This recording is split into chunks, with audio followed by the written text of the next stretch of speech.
Since 1990, more than 1 billion people have been lifted out of extreme poverty. But there are still 1 billion left behind.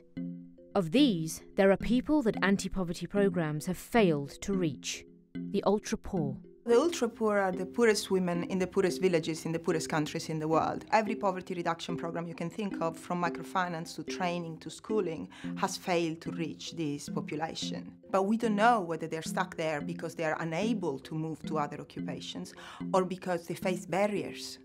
Their low-paid and insecure jobs mean they cannot build up any skills or resources to get themselves out of poverty. With no assets to speak of, loans are not an option. Something had to be done. Bangladesh-based BRAC is one of the largest NGOs in the world.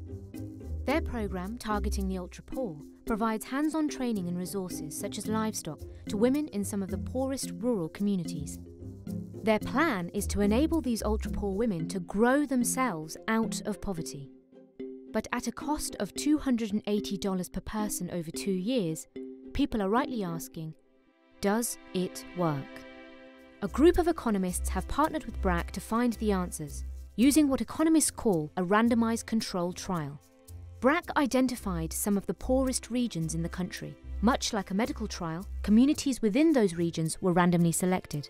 Over 1,300 communities were given assistance in either 2007 or 2011. The communities were almost identical, with one key difference. One group received the assistance earlier. This allows researchers to isolate how the BRAC assistance helps the communities. At the start, almost all of them were illiterate. Most of them had no livestock. Many of them were the sole earners in their household, and they were more likely to be working for other people in casual, unreliable jobs. Researchers have been monitoring these women and their communities for up to 8 years. The latest findings show a striking success.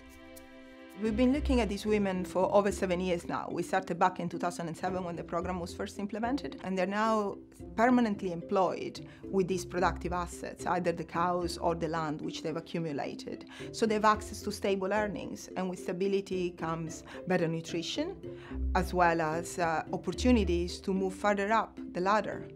But most importantly, they start saving, and with the savings, they start accumulating other assets. The main finding of the research is that the ultra-poor are able to transform their lives. You remove the barriers that they were facing, and off they go on a permanent trajectory out of poverty.